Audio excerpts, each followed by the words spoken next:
Assalamualaikum warahmatullahi wabarakatuh. Perkenalkan, nama saya Fajri Fatwanaina. Di sini saya akan menjelaskan mengenai konsep permintaan dalam ekonomi, mulai dari definisi, hukum permintaan, kurva permintaan, contoh perhitungan, hingga penerapan dalam kehidupan sehari-hari. Di sini kita masuk ke dalam definisi permintaan. Permintaan atau bisa disebut juga dengan ide adalah jumlah barang atau jasa yang ingin dibeli oleh konsumen pada berbagai tingkat harga dalam suatu periode tertentu. Artinya, jumlah barang yang diminta itu tidak selalu tetap, tapi juga berubah-ubah tergantung pada harga barang tersebut. Misalnya nih, kalau harga suatu barang itu murah, biasanya orang akan cenderung membeli lebih banyak. Tetapi kalau harga naik atau jadi mahal, orang akan mulai mengurangi pembelian. Jadi, di sini kita bisa lihat bahwa harga itu sangat berpengaruh terhadap jumlah permintaan. Selain itu, permintaan juga menggambarkan keinginan konsumen yang disertai dengan kemampuan untuk membeli. Jadi, bukan hanya sekedar ingin, tapi memang ada daya beli.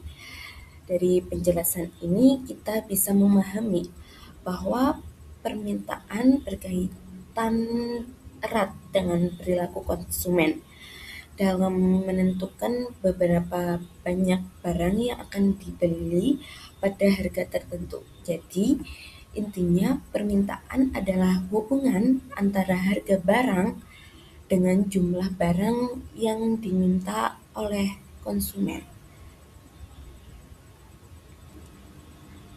Selanjutnya adalah hukum permintaan. Hukum permintaan ini menyatakan bahwa ketika harga barang naik, maka jumlah permintaan akan turun. Dan sebaliknya, jika harga turun, maka permintaan akan naik. Selanjutnya yaitu ada kurva permintaan. Garis miring turun dari kiri atas ke kanan bawah. Nah, ini menunjukkan kalau hubungan antara harga dan jumlah permintaan itu berlawanan arah. Jadi misalnya di bagian atas grafik, saat harga masih tinggi, jumlah barang yang diminta itu cenderung sedikit. Orang biasanya jadi mikir 2 kali buat beli karena harganya mahal. Terus kalau kita dilihat ke tengah, saat harga mulai turun, jumlah permintaan juga mulai naik. Dan di bagian bawah, ketika harga sudah lebih rendah, jumlah permintaan jadi semakin banyak karena harganya lebih terjangkau. Makanya garis turun seperti ini dan disebut dengan slope negatif karena pergerakan harga dan jumlah itu berlawanan. Jadi kesimpulan dari kurva ini, kalau harga naik, orang cenderung beli lebih sedikit, tapi harga turun orang akan beli lebih banyak. Dan kurva ini membantu kita memahami perilaku konsumen dalam kehidupan sehari-hari. Di sini kita masuk ke contoh soal. Di sini diketahui fungsi permintaan yaitu ID sama dengan 30 min 0,6P. Artinya, jumlah permintaan akan berubah tergantung pada perubahan harga. Di sini ada contoh yaitu jika harganya itu 5, ini penerapannya yaitu QD sama dengan 30 min 0,6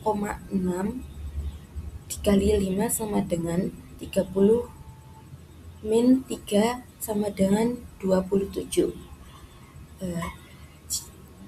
Jika P atau harganya itu 15, QD sama dengan 30 min 0,6 dikali 15 sama dengan 30.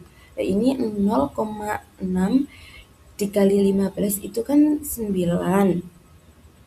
Jadi 30 min 9 sama dengan 21. Di sini. Terus jika P sama dengan 25, ID sama dengan 30 min 0,6 dikali 25 sama dengan 30. 0,6 dikali 25 yaitu 15. Jadi 30 min 15 sama dengan 15. Jadi kesimpulannya yaitu dari hasil tersebut dapat disimpulkan bahwa semakin tinggi harga maka jumlah permintaan semakin menurun sesuai dengan hukum permintaan. Di sini kita masuk ke contoh penerapan dalam kehidupan sehari-hari.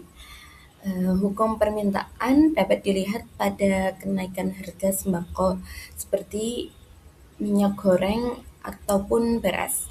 Ketika harga mengalami kenaikan yang cukup tinggi, masyarakat cenderung mengurangi jumlah pembelian, membeli dalam jumlah lebih sedikit, atau mencari harga barang yang lebih murah.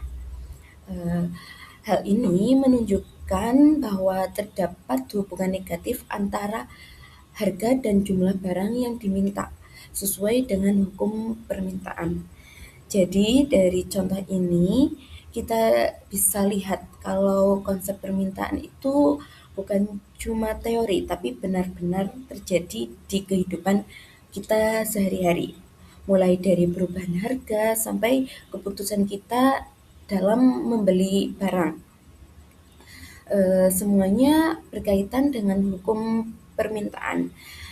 Nah, dari seluruh penjelasan yang sudah saya sampaikan, mulai dari definisi sampai ke penerapannya, jumlah barang yang diminta oleh konsumen itu bisa dipahami melalui konsep permintaan.